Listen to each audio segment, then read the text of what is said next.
From JBS Studios in Greater New York, this is the JBS News Update with Teisha Bader. I'm Teisha Bader with the JBS News Update for Tuesday, March the 16th, 2021.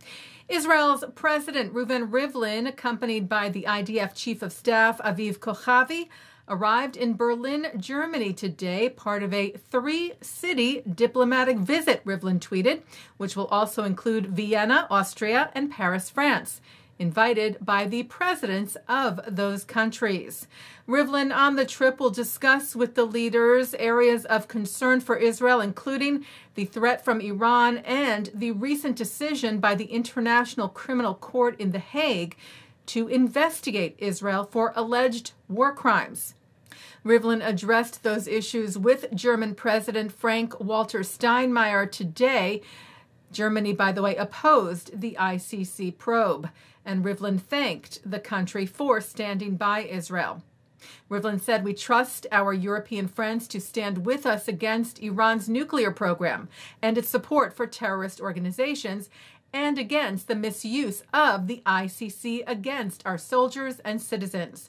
The president also spoke to Steinmeier about Hadar Golden and Oron Shaul, the two IDF soldiers whose remains are still being held in Gaza, saying, "I stressed that we will not cease until our boys held by Hamas return home."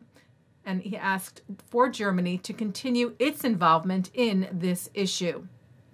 Steinmeier praised Israel's successful vaccination campaign against the coronavirus, which he said Germany can learn a great deal from, also praising Israel's recent normalization agreements with Arab countries, calling those agreements nothing less than historic.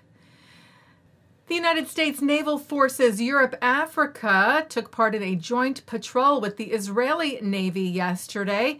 The IDF tweeted, "This was another example of our strategic cooperation and reflects our shared efforts to maintain security and stability in the region." The U.S. forces tweeted as well that this was a combined maritime security patrol in the Eastern Mediterranean to enhance interoperability and to build upon the strategic cooperation between Israel and the United States forces.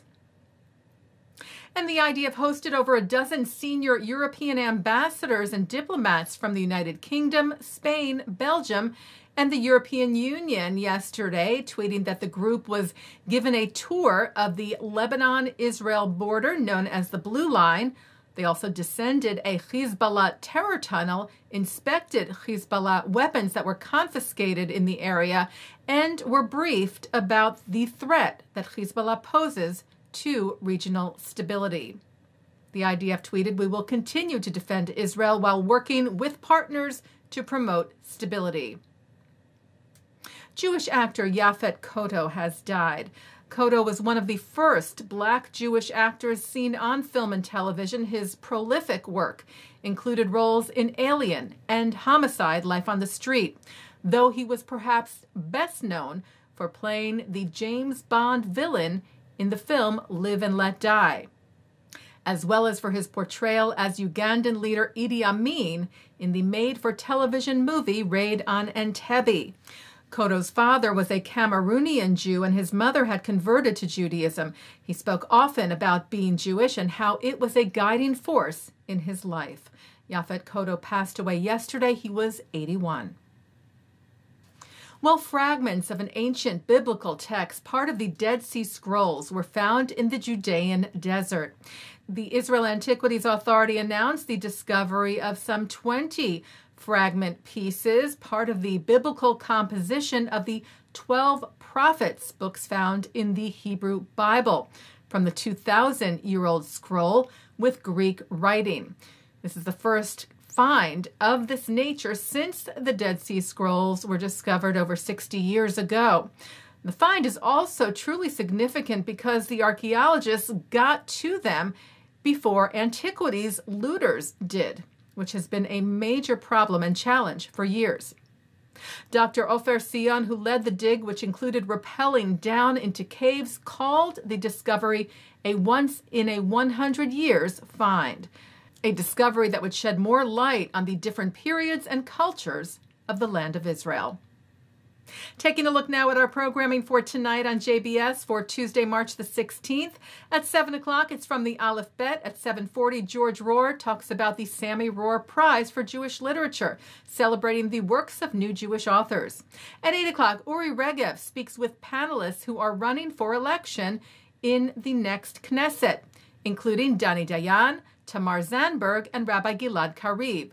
They discuss how results of the elections could impact religious freedom in the Jewish state and how each of them would approach the issue of pluralism themselves if elected. At 9, part 2 of Mark Golub's interview with Aryeh Green. At 10, a look at the immigration issue with Jeffrey Passel of the Pew Research Institute. And coming up next on the Der Show, Alan Dershowitz asks whether athletes should be fined and suspended for racial epithets. And that's the JBS News Update for Tuesday, March the 16th, 2021. I'm Teisha Bader. Stay healthy. Stay well.